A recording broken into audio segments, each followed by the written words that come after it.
sahabat Premier, apa kabar? Udah lama nggak ketemu. Dokter, ini tempat duduk di Poli THT kita ya dok ya. Kayak kursi kerajaan ya dikit ya. Kapan lagi ya kan? Iya, bisa berubah-ubah ya dok? Bisa Berubah-berubah. putar-putar, bisa naik turun Iya, juga.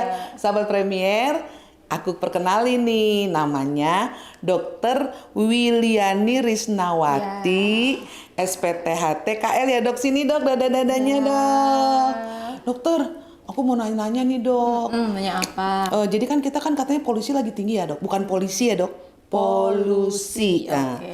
polusi lagi tinggi dan ternyata dok, tahu nggak gosipnya? Apa tuh? Tangsel nomor 1 Aduh, dok. oh bukan Jakarta lagi. Bukan Tangsel nomor 1 dok. Nah aku mau tanya nih dok, ini kan aku kayak tenggorokannya gatel, terus hidungku rada kayaknya nggak enak gitu dok. Itu gara-gara polusi bisa jadi nggak sih dok? Bisa banget. Bisa banget ya? Bisa banget, karena kan di polusi udara itu ya, kan mengandung partikel-partikel yang halus. Betul, nggak banget kelihatan ya dok ya. kelihatan.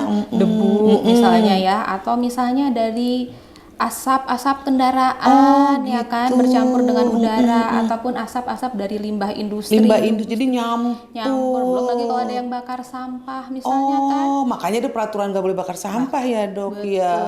gitu. Nah terus nih dok, kalau misalnya nih gatel sama hidung nggak enak, kan saya suka lihat-lihat tuh dok ada apa namanya sosmed lah ya dok.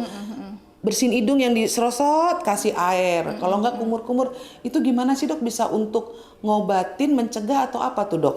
Lebih ke mencegah ya dok ya. Gitu dia lebih ke mencegah atau preventif mungkin ya di bahasa kedokterannya. Jadi memang benar, kalaupun misalkan cuci hidung juga tidak boleh dengan cairan sembarang cairan. Oke. Harus dengan setara dengan NaCl namanya, atau air larutan garam. Larutan garam. Kalau misalnya yang secara persentasenya itu yang 0,9 itu paling 0,9%. aman. Ataupun mungkin ada beberapa juga yang sudah jadi kemasan-kemasan yang tinggal semprot. Udah ada ya dok ya yang tinggal semprot ya? Ada gitu sebetulnya. Tapi memang cara pemakaiannya harus sesuai dengan petunjuk dokter baiknya, agar tidak menimbulkan komplikasi atau sebab yang lainnya gara-gara kita make sesuka kita ya dok ya. Nah kalau yang kumur-kumur dok? Kumur-kumur bisa aja sebetulnya.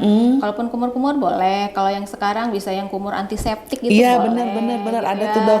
Seperti itu. Ataupun paling minimal kalau misalnya di rumah kan kita pasti pada punya garam dong ya. Iya benar. Itu bisa juga tuh dengan larutan garam. Kira-kira takarannya misalnya kalau 1 gelas cukup dengan 1 sendok teh dulu. Terus buat kita kumur-kumur aja. Itu juga bisa jadi antiseptik alami sebetulnya. Gitu. Nah dok, kan ada juga emang orang-orang yang punya alergi. Nah, bedainnya antara dia nyeri tenggorokan atau nyeri hidung karena alergi sama nyeri tenggorokan sama hidung yang gara-gara polusi gimana tuh dok? Ya jelas beda sebetulnya. Jelas beda ya dok ya. Kalau misalnya karena alergi berarti dia timbul karena ada sesuatu. Betul. Berarti ada yang mencetuskannya. Iya. Gitu aja misalnya. Kalau orang yang alergi kena debu atau kena asap gitu ya, asap rokok aja langsung misalnya, ya, dok? dia langsung bisa jadi entah itu dia bersin-bersin, gatal atau sakit hidung tenggorokan tersumbat atau tenggoroknya itu. Tapi begitu misalnya sudah lewat gitu ya si yang menyebabkan alergi bisa membaik lagi. Kalau alergi gitu ya dok. Alergi bisa begitu. Tapi kalau yang karena polusi? Kalau polusi agak lama sembuh. Misalnya seperti misalnya kok batuk lama ya nggak sembuh-sembuh. Iya benar. Ini sudah seminggu, 2 minggu masih aja gitu ya. Hidung sering perih misalnya. Atau suka kayak gimana gitu loh dok. Atau misalnya nyeri menelan misalnya seperti itu. Yang secara waktunya ya itu tadi lebih lama dan sebelumnya tidak ada pencetus apapun gitu. Karena bagaimanapun kan polusi itu tadi ya seperti di awal ada partikel-partikel halus yang bila terhirup dia akan mengiritasi saluran pernafasan kita sebetulnya. Jadi otomatis saluran pernafasan kita akan jadi lebih mudah teriritasi. Betul, menimbulkan gejala itu ya dok ya. Rentan begitu, sedangkan udara juga bisa tercampur bakteri atau virus. Iya benar, lah udah campur-campur kali dok udara ya dok ya. Terus ini dok, selain tadi kita di rumah boleh pakai cuci hidung, boleh pakai kumur-kumur. Pencegahan lainnya apa dok supaya kita nggak terlalu terpapar ya dengan polusi udara ini, Dok. Nah, kalau kemarin tuh aku sempat denger tuh ya, dari Pak Menkes aja udah bilang tuh, kalau misalnya kayak kita punya aplikasi itu yang mengukur kadar ya, polusi Dok. gitu sebelum pergi keluar rumah, mungkin itu juga bisa dipakai sebenarnya. Tapi kan itu tidak semua orang bisa ya. Saya aja nggak ngerti, Dok. Kan harus download. Ya.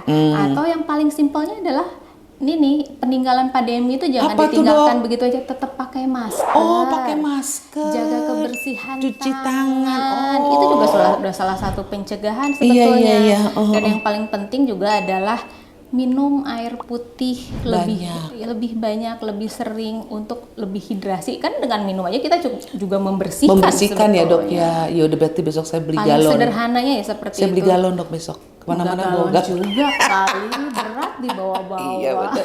Jadi sebenarnya kita nggak usah khawatir terhadap katanya polusi ini nomor 1 lah, nomor sekian lah. Yang penting pencegahannya yang utama adalah pakai masker ya, Pakai Dok. masker. Dan apa tadi, Dok, cuci hidung atau cuci, tapi itu juga Boleh, sesuai dengan sesuai ini dokter ya, petunjuk dokter ya.